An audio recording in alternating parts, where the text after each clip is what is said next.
राधे राधे महाराज जी। महाराज जी, अभी कुछ दिन पहले आपने एकांतिक में बताया था कि जब प्रारंभिक अवस्था में आपकी दोनों किडनी खराब हुई, ऐसा पता चला तो आपको आश्रम से निकाल दिया गया और कहा गया कि हम तुम्हारे ठेकेदार हैं। आपने उसी समय अपना सामान उठाया और आश्रम से निकल गए। महाराज जी, वहां से निकलने के बाद आपने क्या किया और आपके जीवन का संघर्ष क्या था? हम राधा वल्लभ जी गए और राधा वल्लभ जी से बात की कि कहाँ रहें, क्या करें।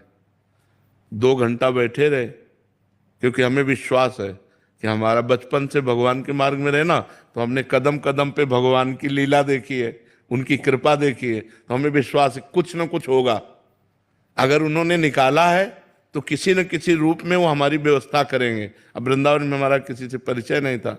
2 घंटा बैठे रहे, आरती हो गई ठाकुर जी की, कोई न संकेत मिला न कोई बात की, तो झोला टांगा बाहर निकले कि फुटपाथ में पड़े रहेंगे। जो ही निकले तो एक संत मिले, तो ऐसे ही राधे राधे करते, तो उनका कहाँ झोला टांगे जा रहे हो, तो बताया।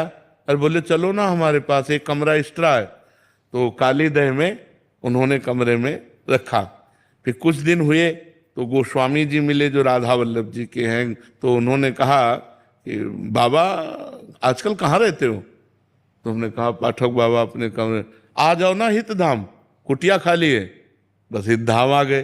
तो हमारा जीवन का जो मोड़ हुआ वो हितधाम से हुआ। जो जीवन का हमारा परिवर्तन हुआ वो हितधाम से हुआ। 10वें वर्ष हितधाम में रहे। तो एक छोटी सी कुटिया थी, मतलब जिसमें पैर फैलाएं तो दीवार इधर इधर इधर, बस एक बाथरूम जैसी, और ऊपर छत टूटी हुई और बिजली का कनेक्शन नहीं। तो जब 10-12 वर्ष हो गए, हमारा चमत्कार और सब हुआ है भगवान का हमारे साथ, मतलब तो हम आश्चर्य माना। तो स्वामिनी कुंज जो बनी थी जिसमें हम सत्संग करते थे, वो सब आपस में मिल करके सब बन गई। हमको पता भी नहीं चला कैसे क्या बन गई। और बस फिर राधा के कुंज बनी, तो धीरे धीरे देख ही रहे हो सब।